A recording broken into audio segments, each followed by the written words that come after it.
Convert units, simplified for English learners. Hello, everyone. Welcome to our English language learning series. Today, we're going to explore the phrase, convert units.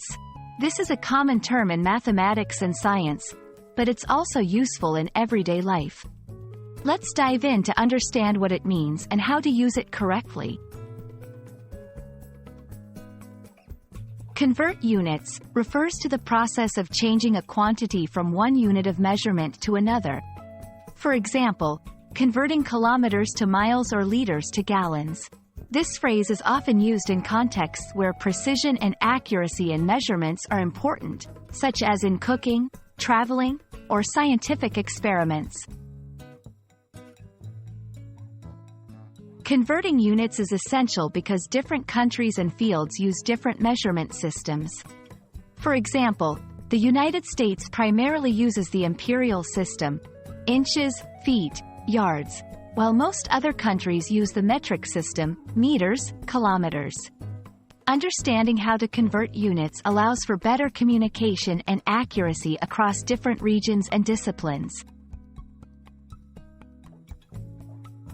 The process of converting units involves a few steps. 1. Identify the original unit and the unit you want to convert to. 2. Find the conversion factor between these units. 3. Multiply or divide the original measurement by the conversion factor. We'll give some examples in the next section to clarify this process. 1. Cooking, converting grams to ounces for a recipe. 2. Travel, converting kilometers per hour to miles per hour for speed limits. 3. Shopping, converting currency from one country's unit to another. These examples show how common and important unit conversion is in our daily activities.